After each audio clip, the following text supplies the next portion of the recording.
அல்லாஹ்வின் நல்ல அடியார்களே, எல்லாம் வல்ல ஏக இறைவன் திருமறையிலே சூரத்துல் முஃமின் என்று சொல்லக்கூடிய இந்த அத்தியாயத்தின் வாயிலாக இவ்வாறு எடுத்துரைப்பான். கது அப்லகல் முஃமினூன், திட்டமாக, நிச்சயமாக, சத்தியமாக மூமின்கள் வெற்றி பெற்று விட்டார்கள், மூமின்கள் வெற்றி பெற்று விட்டார்கள் என்று எல்லாம் அல்ல ஏக இறைவன் 1400 ஆண்டுகளுக்கு முன்பாகவே தனது திருமறையிலே அதை அழகாக தெளிவாக பதிவு செய்துள்ளான். நாம் இப்பொழுது சற்று சிந்தித்து பார்க்கின்றோம். அல்லாஹ் தஆலா திருமறையிலே, திருக்குர்ஆனிலே இவ்வாறு சொல்லியுள்ளான். நிச்சயமாக மூமின்கள் வெற்றி அடைந்து விட்டார்கள், மூமின்களுக்கு வெற்றி என்பதால் அல்லாஹ் பதிவு செய்துள்ளான். ஆனால் அப்படி இருக்க இன்றைய தினம், இப்பொழுது இன்றைய காலகட்டத்திலே இந்த மூமின்கள், இந்த இஸ்லாமியர்கள் சந்திக்கக்கூடிய, இந்த இஸ்லாமியர்களுக்கு வரக்கூடிய இடர்கள், துன்பங்கள், துயரங்கள், சோதனைகள், இவைகள் தொடர்ந்த வண்ணமாக இருக்கிறது. இதிலே இஸ்லாமியர்களுக்கு வெற்றி என்பது அது எட்டாக்கனியாக இருக்குகிறது. ஏன் என்று சொல்லி நாம் பார்க்க போகும் பொழுது, அல்லாஹ் தஆலா திருமறையிலே அவர் சொல்லக்கூடிய அந்த வாசகத்தை நாம் நன்றாக கவனிக்க வேண்டும், அதை நாம் உணர வேண்டும். கது அப்லகல் முஃமினூன் என்பதாக சொல்லுகின்றான். கது அப்லகல் முஸ்லிமூன் என்பதாக சொல்லவில்லை. கது அப்லகல் முஸ்லிமூன் என்பதாக அல்லாஹ் சொல்லவில்லை. மூமினூன், மூமின்கள் என்றுதான் அல்லாஹ் அதிலே பதிவு செய்கின்றான். முஸ்லிம்கள், மூமின்கள் இரண்டுக்கும் வித்தியாசம் இருக்கிறது, இரண்டுக்கும் வேறுபாடு இருக்கிறது.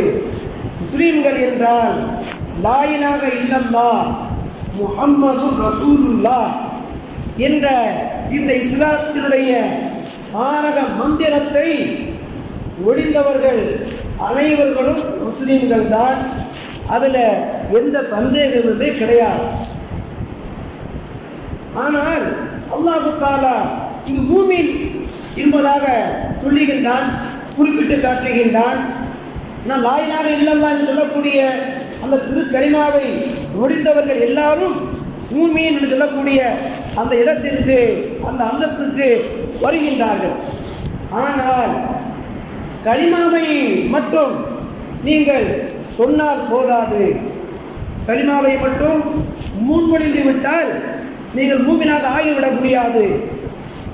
அந்த கலிமாவுக்கு பிறகு மூமின்களிடத்திலே என்னென்ன தன்மைகள் இருக்க வேண்டும், என்னென்ன செயல்பாடுகள் இருக்க வேண்டும், என்னென்ன தன்மைகள், என்னென்ன செயல்பாடுகள் இருந்தால் அவர்கள் மூமின்கள். அத்தகைய மூமின்களுக்கு அல்லாஹ் தஆலா நிச்சயமாக அவர்கள் தன்னுடைய வாழ்க்கையிலே அவர்கள் வெற்றி பெற்று விட்டார்கள். அத்தகைய மூமின்களுக்கு வெற்றி என்பதாக அல்லாஹ் பதிவு செய்கின்றான். கது அப்லக என்பதாக, அப்லக என்றால் வெற்றி. இதுக்கு மறு புறமாக நாம் பார்க்கின்றோம் நிம்மதி. வெற்றி என்றால் என்ன? நிம்மதி. இப்போ இன்றைய தினம் +2 அதிக மார்க்கை எடுத்து வெற்றி பெற்ற மாணவ மாணவியர்கள் நிம்மதியாக இருப்பார்கள், அவருடைய வாழ்க்கை நிம்மதியாக இருக்கும். அதில் அதிக மார்க் எடுக்கவில்லை, வெற்றியை காணவில்லை என்றால் அவர்களுக்கு இங்கே நிம்மதி இருக்காது. அந்த அர்த்தத்தில் பார்க்கின்றோம். வெற்றி என்றால் நிம்மதி. எதிலிருந்து நிம்மதி? நமக்கு உடல் ஆரோக்கியம், உடல் நச்சுவம், நோயிலிருந்து, உடல் வியாதியிலிருந்து அல்லாஹ் தஆலா இந்த மூமினுக்கு நிம்மதியை தருகின்றான். அடுத்ததாக குடும்பங்களிலே சண்டை சச்சரவுகள் இல்லாமல், குடும்பங்களிலே குழப்பங்கள் இல்லாமல், குடும்பங்களிலே சந்தோஷம் மகிழ்ச்சி இவைகளை அல்லாஹ் தருவது கொண்டு அங்கே நிம்மதியை தருகின்றான். இப்படியே நாம் எடுத்துக்கொண்டே செல்வோமேயானால் தொழில் துறைகள் அவர் செய்யக்கூடிய தொழில்களிலே லாபத்தை ஈட்டுவதன் மூலமாக தொழில்துறையிலே நிம்மதி, விவசாயம் விளை நிலங்களிலே அவர் விவசாயம் செய்த உன்னை விளை நிலத்திலே நல்ல மகசூல் கிடைப்பதன் மூலமாக நிம்மதி. இப்படியாக நாம் எடுத்துக்கொண்டே செல்கின்றோம்.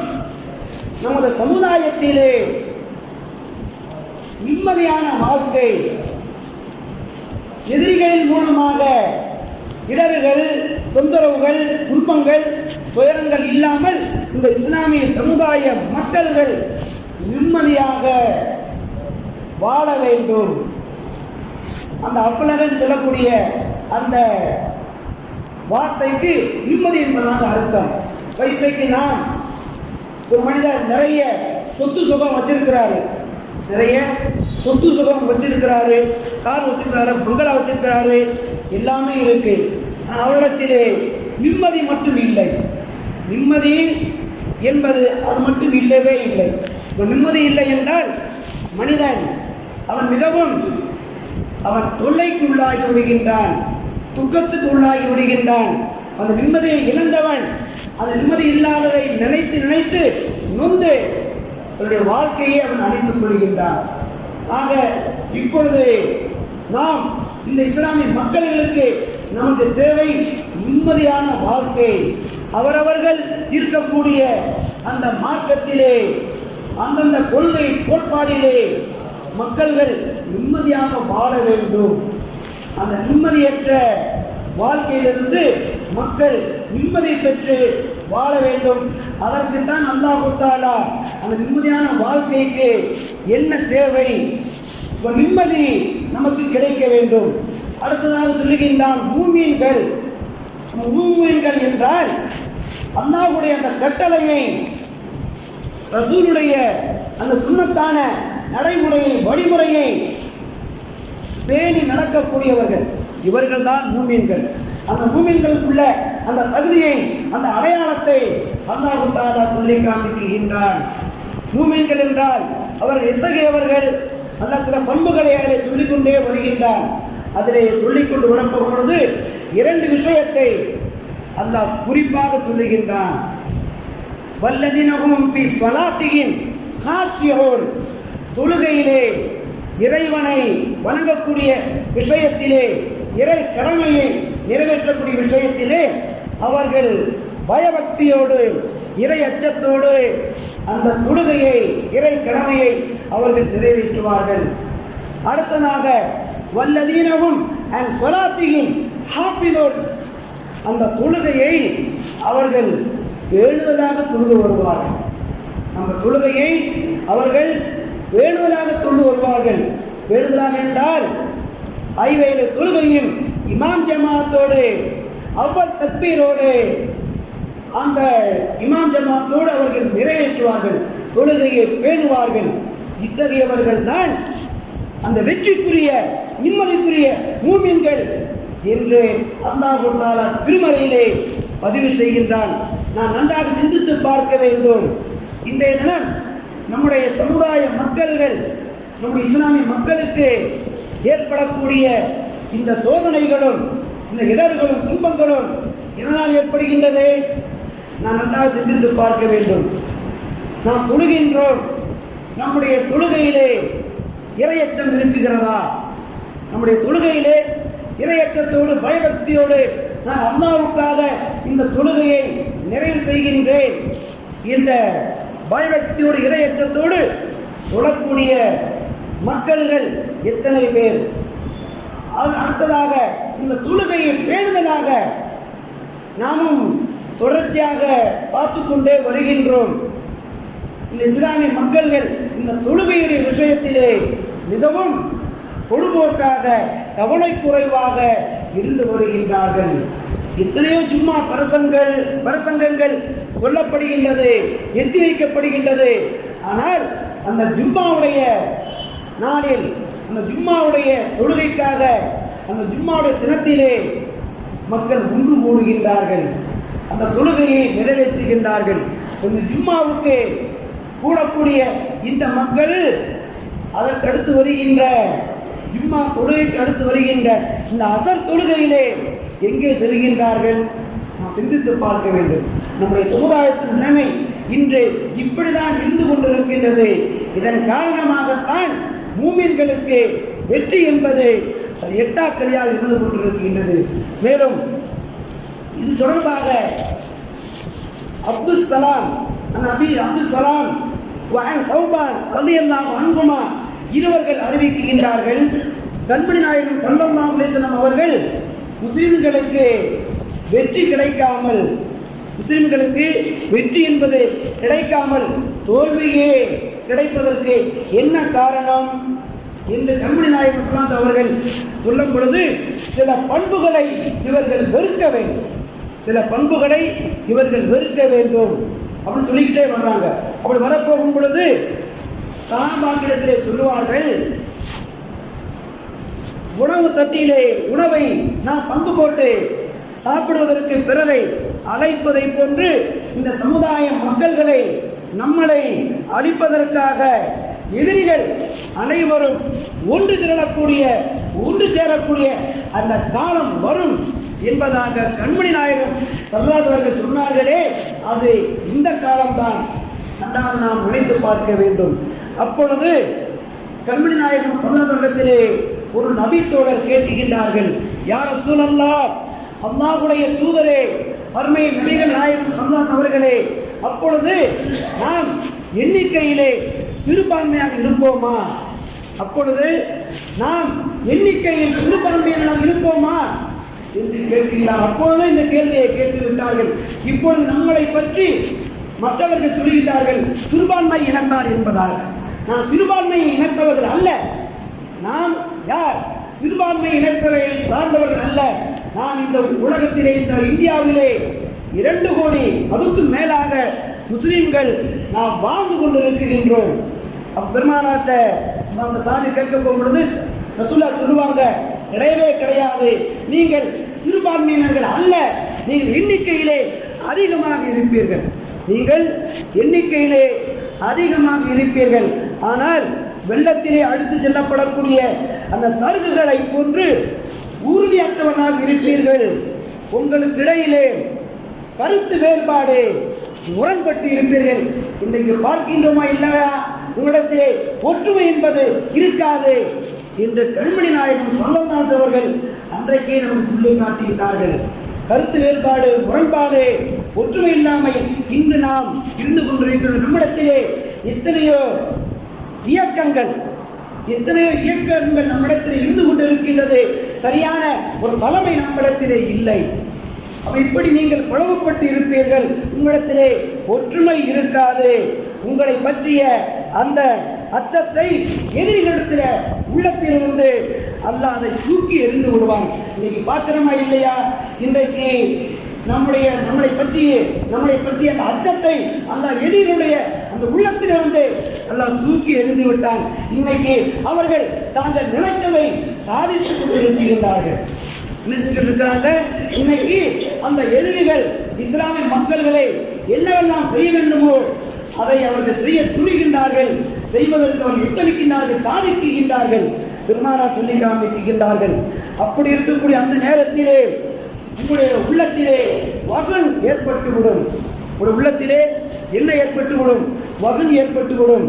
வகன் என்றால் என்ன என்பதாக கண்மணி நாயகம் ஸல்லல்லாஹு அலைஹி வஸல்லம் கேட்க போகும் பொழுது, நீங்கள் இந்த உலகத்தை, துன்யாவை அதிகமாக பிரியப்படுவீர்கள், துன்யாவை நீங்கள் அதிகமாக நேசிப்பீர்கள், மரணத்தை வெறுப்பீர்கள்.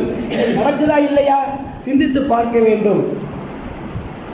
அல்லாஹ் அக்பர், அல்லாஹ் அக்பர் என்பதாக இறைவனின் அந்த முழக்கம் முழங்குகின்றது. ஆனால் அந்த முழக்கத்தை கேட்டு நாம் என்ன செய்து கொண்டிருக்கின்றோம்? துன்யாவின் மீது, இந்த உலகத்தின் மீது ஆசை கொண்டவர்களாக, எனக்கு அல்லாஹ் பெரியவன் அல்ல, எனக்கு அல்லாஹ் உயர்ந்தவன் அல்ல.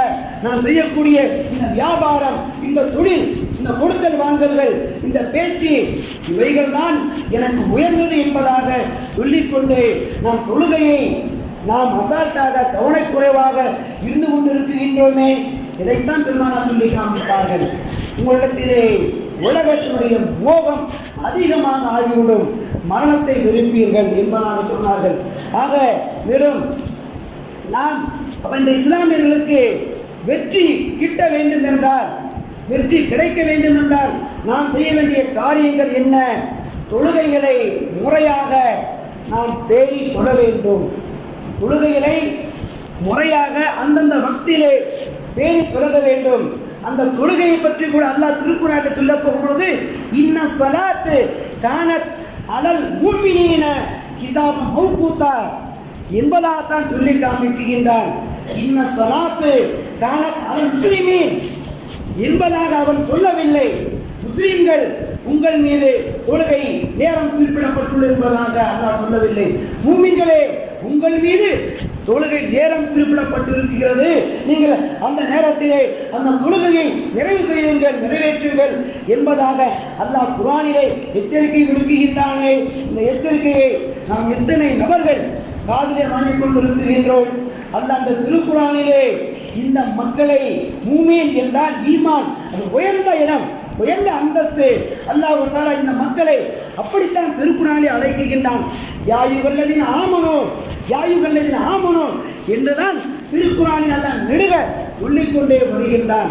அப்படிப்பட்ட அந்த உயர்ந்த ஈமானிய பாக்கியத்தை பெற்ற நாம் இன்றைக்கு அந்த மூமீன் என்று சொல்லக்கூடிய அந்த சிறப்பை, அந்த அடையாளத்தை நாம் முழுமையாக பெற வேண்டும். வெறும் பெருமானார் அவர்கள் ஹதீஸின் வாயிலாக எடுத்துரைப்பார்கள், மூமினுக்கும் முஸ்லிமுக்கும் வித்தியாசம். மூமின் என்றால் அது சிறப்பானது, உயர்வானது. ஒரு மூமின், பெருமானார் சொல்லுவாங்க ஹதீஸ்ல, ஒரு மூமின் இறைவனால் தடை செய்யப்பட்ட காரியத்தை அவர் செய்வாரேயானால், மார்க்கத்திலே தடை செய்யப்பட்ட காரியத்தை அவர் செய்வாரேயானால், அல்லாஹ் தஆலா அவர் சொல்லியிருக்கக்கூடிய லா இலாஹ இல்லல்லாஹ் முஹம்மதுர் ரசூலுல்லாஹ் சொல்லக்கூடிய அந்த ஈமான், அந்த ஈமானை தலைக்கு மேலால் உயர்த்தி விடுகின்றார். ஒரு மனிதர் கம்புரை அருந்துகின்றார், இது மார்க்கத்திலே தடை செய்யப்பட்ட ஒன்று, இறைவனால் தடை செய்யப்பட்டது. அவர் அந்த கம்புரை அருந்துகின்ற நேரத்திலே அவர் பூமியாக இல்லை. ஆனால் வெளிப்பார்வைக்கு ஒரு முஸ்லீம், ஆனால் அந்த கம்புரை அவர் அருந்துகின்ற சமயத்திலே அவருடைய ஈமான் தலைக்கு மேலால் உயர்த்தப்பட்டு விடுகின்றது. இப்போது சிந்தித்து பாருங்கள். இது போன்று ஒவ்வொரு தவறையும், இறைவனால் தடை செய்யப்பட்ட ஒவ்வொரு காரியத்தையும் எடுத்துக் கொள்ளுங்கள். புத்தர் உபச்சாரம் செய்கின்றார், புத்தர் வட்டி வாங்குகின்றார், புத்தர் பொய் சொல்கின்றார், இது இறைவனால் தடை செய்யப்பட்ட காரியம். இது போன்ற காரியங்களை செய்யும் பொழுது அந்த உயர்வான உன்னதமான ஈமானை அல்லாஹ் தலைக்கு மேலே உயர்த்தி விடுகின்றான். நாம் இப்போது சிந்தித்து பார்க்க வேண்டும். நவுது பில்லாஹி மின்ஹா, அந்த நிலையிலே அவருடைய ரூஹு கைப்பற்றப்படுமேயானால், அந்த நிலையிலே அவருடைய ரூஹு பிடுங்கப்படுமேயானால் அவர் நவுது பில்லாஹி அல்லாஹ் காப்பாற்ற வேண்டும். ஆனால் பார்வைக்குத்தான் அவர் இறந்து விட்டார், அவருடைய பேரை சொல்லி இன்னார் இறந்து விட்டார் என்பதாக சொல்லுவோம். ஆனால் அவர் ஈமானை இழந்த நிலையிலே அவருடைய ரூஹ் பிரிகின்றது. இது போன்று தொழுகையை எடுத்துக் கொள்ளுங்கள். தொழுகை என்பது அல்லாஹ்வால், இறைவனால் நமக்கு கடமையாக்கப்பட்ட ஒன்று. அல்லாஹ் சொன்னதை செய்யாமல் அந்த தொழுகையுடைய நேரத்திலே அந்த அல்லாஹ்வுடைய அழைப்புக்கு பதில் கொடுக்காமல், பதில் அளிக்காமல் நாம் இருந்தாலும், அந்த தொழுகையுடைய நேரத்திலே தொழுகையை விட்டுவிட்டு நாம் மற்ற வேலைகளிலே ஈடுபட்டுக் கொண்டிருக்க போகும் பொழுது நம்முடைய ரூஹு பிரியப்படுமையானாலும் எடுக்கப்படுமையானாலும் நன்றாக நினைவில் வைத்துக் கொள்ளுங்கள். நாம் ஈமானை இழந்த நிலையிலே நாம் மரணிக்க வேண்டிய நேரிடுகின்றது. அல்லாஹ் பாதுகாக்க வேண்டும். ஆக எல்லாம் அல்ல இறைவன், மூமின்கள் வெற்றியாளர்கள் என்பதாக அல்லாஹ் திருக்குர்ஆனிலே சொல்லி காண்பிக்கின்றான். அந்த வெற்றி பெற்ற மூமின்களாக நாம் ஆக வேண்டும் என்றால், இந்த சங்கிகளிடமிருந்து, இந்த எதிரிகளிடமிருந்து நமக்கு நிம்மதி கிடைக்க வேண்டும் என்றால், எதிரிகள் மூலமாக நமக்கு இழைக்கப்படக்கூடிய அந்த இடர்கள், தொந்தரவுகள், இன்னல்கள், துயரங்கள், சோதனைகள் இவைகளில் நமக்கு நிம்மதி ஏற்பட்டு இஸ்லாமிய மக்கள் நிம்மதியாக வாழ வேண்டும் என்றால் நாம் செய்ய வேண்டிய காரியம் தொழுகையை நாம் பயபக்தியோடு அந்தந்த வக்திலே அந்தந்த நேரத்திலே பேணி தொழ வேண்டும். அப்படி தொழக்கூடிய மூமின்களுக்கு அல்லாஹ் வெற்றியை தருகின்றான். அவர்கள் தான் வெற்றியாளர்கள் என்பதாக அல்லாஹ் திருக்குர்ஆனிலே சூரத்து மூமினிலே 1400 ஆண்டுகளுக்கு முன்பாக நாம் பதிவு செய்து விட்டான். இது தொடர்பாக இப்படி இஸ்லாமியர்களுக்கு தொடராக இன்னல்களையும் இடையூறுகளையும் தொந்தரவுகளையும் கொடுத்து கொண்டிருக்கக்கூடிய இந்த சங்கிகளுடைய அந்த அந்த கொட்டத்தை அடக்குவதற்காக கவன ஈர்ப்பு பேரணி கண்டன கூட்டம் திருச்சி மாநகரிலே நாளைய தினம் சனிக்கிழமை 4 மணி முதல் 6 மணி வரைக்கும் நமது தமிழ்நாடு ஜமாத் உலமா சார்பாகவும் இன்னும் இருக்கக்கூடிய அனைத்து இயக்கங்களும் சேர்ந்து ஒன்றாக இந்த கண்டன இயக்கத்தை பேரணி நடத்துகின்றது. அல்லாஹ் தஆலா அந்த கண்டன கூட்டத்தை வெற்றி கூட்டமாக ஆக்கி தந்தர் புரிவானாக. அல்லாஹ் தஆலா இதிலிருந்து நம்முடைய சமுதாய மக்களுக்கு இனி வரும் அடுத்து வரக்கூடிய எல்லா செயல்களிலும் அல்லாஹ் வெற்றியவே நமக்கு தருவானாக என்று நாம் ஒவ்வொரு நேரத்திலும் துஆ செய்து கொள்வோம். இன்ஷா அல்லாஹ் இந்த வெற்றிக்குரிய சமுதாய மக்களாக நாம் ஆகுவதற்கு செய்ய வேண்டிய காரியம் தொழுகையை நிறைவு செய்வது. இன்ஷா அல்லாஹ் நாம் தொழுகையை அந்த வக்தில் நிறைவு செய்யலாமா? இன்ஷா அல்லாஹ் சொல்லுங்க.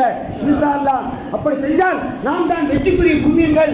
அல்லாஹ் தஆலா நம்மளை அவன் திருக்குர்ஆனிலே சொல்லிய அந்த வார்த்தைக்கு தகுந்த மாதிரி வெற்றிக்குரிய பூமியங்களாகவே அல்லாஹ் தஆலா நம்மளை ஆக்கி நமக்கு வெற்றியை தந்தல் புரிவானாக என்று நல்ல நேரத்திலே துஆ செய்து நிறைவு செய்து கொள்கின்றேன். வாஹிரு தஅவானா அனில் ஹம்துலில்லாஹி ரப்பில் ஆலமீன். அஸ்ஸலாமு அலைக்கும் வரஹ்மத்துல்லாஹி தஆலா வபரகாத்துஹு.